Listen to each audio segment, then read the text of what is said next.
All right, guys. Yes, the thumbnail is correct. It's very sad times at the moment. But yeah, I've sold my bus. We've had some good times together. We have. But the reasons why I've sold my bus is there's plenty, to be honest. First port of call, obviously, this couldn't have happened if it obviously didn't get it from Car and Cab Care with the massive discount that it did get. I was actually able to sell it for what I got it for, which is a huge bonus. So I had it for 8 months, done 24,000 miles, and I was able to part exit for the same value I bought it for. So that's a huge win, and that is literally was my goal. So when I first started the channel, I done UberX. I done a load of UberX, loads of UberX content on the channel, and I fancied the bus and the opportunity to get the bus turned up when obviously Sean started advertising, selling them with like a 17 grand discount. So I jumped on that because I knew that when I sold them in the future, I should be all right. I should be breaking even or little loss or little profits. I knew that I weren't going to be massively out of pocket because obviously do huge discounts. So my plan wasn't always to sell it in the future anyway. It was just a trial how I fancied working in a bus and being in a bus. Now there's a few things I've got to mention, not work related, just actually being in the bus on a daily basis. There's a lot of few niggly bits that does wind you up day to day. Same as like not every passenger knows how to open the door. A lot of passengers will stand outside the door thinking they're automatic. So you got to pop your head out. All right, mate, not auto. You got to pull on the handle, and then the searching for the handle trying to get out, even though there's a big sticker saying the handle's here. So, handle there, mate, just behind your shoulder. Honest to God, just little niggly bits, just great on you. Trying to squeeze down little side streets, picking passengers up, trying to do a 3 point turn on a small road. Do you know what I mean? Just little tiny day in, day out niggly bits. Do you know what I mean? To be honest, the bus itself, doing like airports and up and down the motorway, it was not the best on fuel. So it was costing me. And also, it was a lot of payments. It was 800 quid a month. Um, and then obviously I had the fuel on top, which was sometimes £1,000 a month. 800 quid, £1,000 a month, depending on how much I worked. So there's a lot of outgoings on it. Do you know what I mean? It's not only day in, day out, you were driving a works tranny van with seats. That's how it felt. And you're like, you know what I mean? You know, like you're driving and you have a little sway in the road and it's just that boaty. And you're like, so when you're doing that 10 hours and you're like, oh, speed bump. And you go, speed bump, and everyone goes in the car. Like that, do you know what I mean? Just like little niggly bit, day to day niggly bits. It was driving me insane. And I missed having a car. I've always had cars, I've missed it. So that was some of the reasons why I sold it. Was just literally living with a bus, being in a bus day to day. The seating position dead high up, and you're like sat in a chair. Yes, that is a good seating position, honestly. Um, and honestly, sitting in the bus and it's like sat upright, and you got the high ground. That's brilliant. But other than that, guys, compared to the car to a bus, it is a pain. Now, coming from a work standpoint, aka earning standpoint, everyone is different. Everyone is different, guys. Honestly, for me personally, the way I work and the routine I've got, I would say the added expense of a bus is outweighs the extra money you get from the bus work, in my opinion. Now, I work days. I don't really work a lot of weekends, and if I do, weekend morning. So we're on Uber. You get the bus work is mainly nights, and you get weekends and footy games and stuff. I don't like working the match because the traffic does me head in. So on a personal point, do you know what I mean? This is from a personal experience. I know a lot of bus drivers that are cleaning up in a bus. Do you know what I mean? One sec, my daughter's off with school and she's pestering me.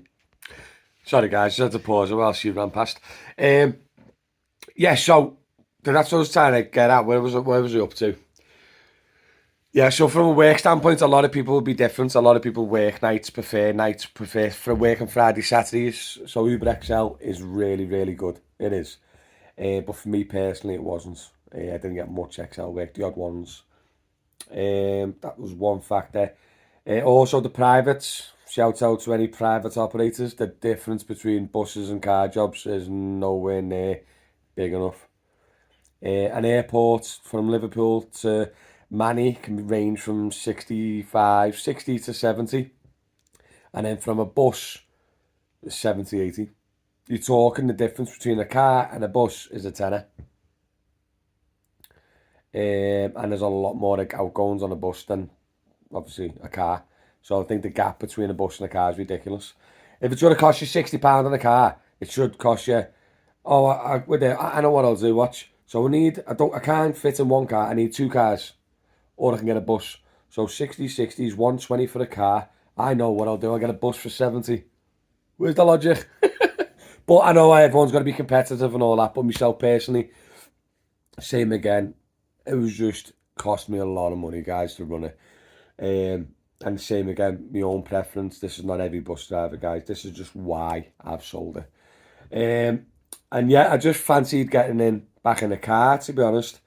Now, I'm not going to tell you what I've got. I'm very excited to release it. Hopefully I'll be getting it tomorrow. I'm just waiting on it now. So that will be coming in tomorrow's video, hopefully.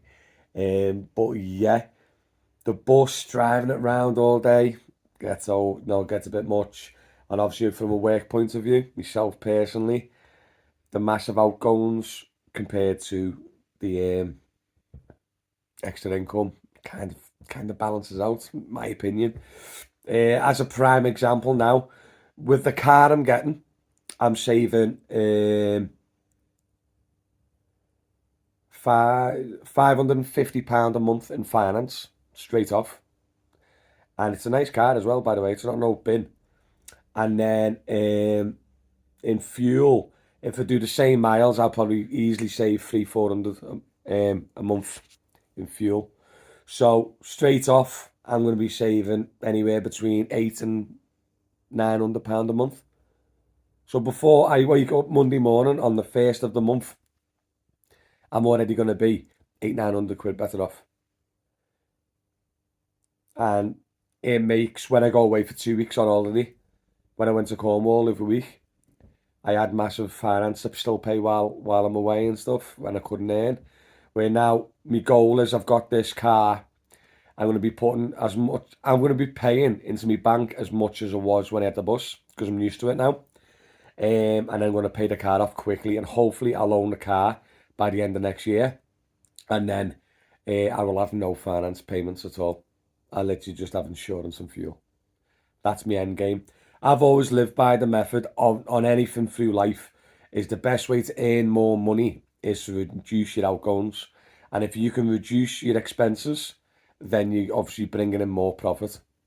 So if I earn £800 now, I'll probably bring in 350 off the outgoings. If I bring in 800 quid in the car, earning the same money, might have to do more hours, but I'll be bringing in 550, maybe more profit. So sometimes instead of trying to work harder and trying to earn more money by getting an extra income with the bus and getting more work, sometimes it's just best to try and get those outgoings down and your profits are up. And yeah, and also to be honest, my wife's going to be fully qualified soon. She's a mental health nurse student and she'll be qualified next year. And more than likely she'll be doing 3-4 long shifts a week. I'll have the kids more. I'll be looking after the house more. So I can't really commit to 800 quid, £1,000 a month finance when sometimes I might only be able to work 3 days a week, depending on her shifts in the future. It's another reason why I wanted to get into the car and own the car, and then whatever I'm earning in the future is profits. But no spoilers, but I've already done Uber X, haven't I, on this channel. I had a Skoda Superb. I have also done Uber XL off my Ford Tornado. I'm getting a car tomorrow. No spoilers, I'm not going to say that. But yeah, guys, literally, that's the only reason why I'm selling my bus. I know a lot of people are desperate for buses at the moment. They're like rock and horse. Um, and I've sold mine. And it's literally, guys, honestly, for all those reasons I've just said. And it is obviously the best thing about the taxis, I've always said, is the preference, the personal preference. Some people are going to think, well, after watching this video, you're mad getting rid of the bus. Some people are going to think you've made the right decision. I own my car, all right, I could got more profits, blah, blah, blah. Everyone's each to their own, guys, but I wanted to let everyone know that, yeah, the bus is unfortunately gone. So the people that look out for my bus in Liverpool, please don't be flagging any of them down, waving and stuff, because I won't be in one. Because I know what happens. I know you know you are beeping and waving at me in the road. But yeah, no worries, guys. Listen, any questions, anything below, let me know. And I'm excited. I'm excited. There's going to be some new, fresh content on the channel. And yeah, let's go. And sorry for rambling on for so long. What is it? 11 minutes long. Apologies. Make sure you like, subscribe, and all that jazz. And definitely stay tuned for tomorrow, possibly, or Thursday's new car reveal on the channel. All right, guys. Thank you very much. Catch you all later. Peace out.